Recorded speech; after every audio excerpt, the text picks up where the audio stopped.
सो अब हम पढ़ेंगे price elasticity of supply. So price elasticity of supply refers to degree of responsiveness of supply of a commodity with reference to change in price of such commodity. सो अगर आपको याद है तो हमने price elasticity of demand पढ़ा था, income elasticity of demand पढ़ा था, क्रॉस elasticity ऑफ डिमांड पढ़ा था. तो वैसे ही हम यहाँ पे पढ़ने जा रहे हैं प्राइस elasticity ऑफ सप्लाई, जहाँ पर हम ये देखेंगे अगर हमारा प्राइस में लेट से 1 रुपीज का भी चेंज हो रहा है तो हमारी जो क्वांटिटी सप्लाइड है वो कैसे रिएक्ट कर रही है. So as we all know that law of supply gives us the direction of change in quantity supplied as a result of change in price. Means it tells कि अगर price बढ़ेगा तो क्वांटिटी सप्लाइड बढ़ेगी and अगर price कम होगा तो quantity supplied कम होगी. But it doesn't specify the amount by which quantity changes. In brief it doesn't indicate how much change in the quantity supplied due to change in price. इसीलिए जो elasticity of supply है वो हम पढ़ने जा रहे हैं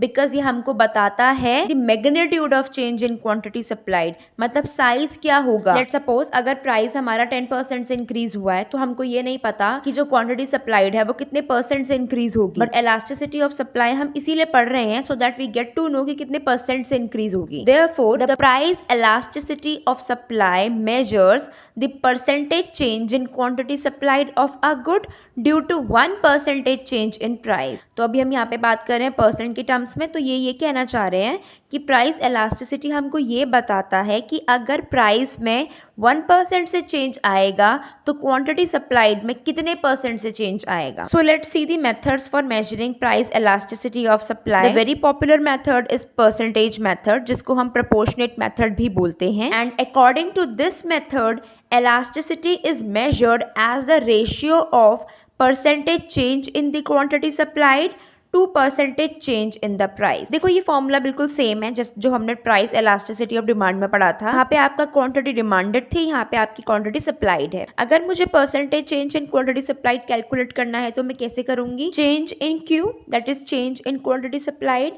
upon initial quantity supplied into 100. अगर मुझे चेंज इन क्वांटिटी सप्लाइड निकालना है तो मैं कैसे निकालूंगी. New quantity minus initial quantity. Q subscript में 1, इनिशियल क्वांटिटी को हम क्यू बोलते हैं. अगर मुझे परसेंटेज चेंज इन प्राइस निकालना है तो मैं कैसे निकालूंगी. Change in price which is this triangle जिसको हम डेल्टा बोलते हैं, जो कि हमें चेंज बताता है, एंड अपॉन में initial price into 100. Change in price कैसे निकालेंगे. सेम वही new price minus initial price. हमारे पास एक फॉर्मूला है. हम एक एग्जांपल ले लेते हैं. प्राइस 10 है तो फर्म 50 यूनिट सप्लाई करना चाहती है एंड जब प्राइस 12 रुपीज हो गया मतलब 2 रुपीज से बढ़ गया, the firm increases the supply to 70 units. तो अब बेसिकली हम निकालेंगे इलास्टिसिटी ऑफ सप्लाई. तो फॉर्मूला हमारे पास ऑलरेडी है. P is our initial price which is ₹10. Q is our initial quantity supplied which is 50. P1 is our new price which is 12. Q1 is our new quantity supplied which is 70. तो हमने change in price निकाला, हमने change in Q निकाला and formula में put किया. So we get our elasticity of supply. अगर percentage change price में 1 rupees से हुआ है तो क्वांटिटी सप्लाइड में भी परसेंटेज चेंज 1 से होगा. Always remember that this price elasticity of supply is always a positive number. Price and quantity supplied move in the same direction. Direct relationship होता है दोनों के बीच में, इसीलिए ये हमेशा एक पॉजिटिव नंबर होगा. Price elasticity of supply is a pure number. It doesn't depend on the units in which price of the product and quantity supplied are measured.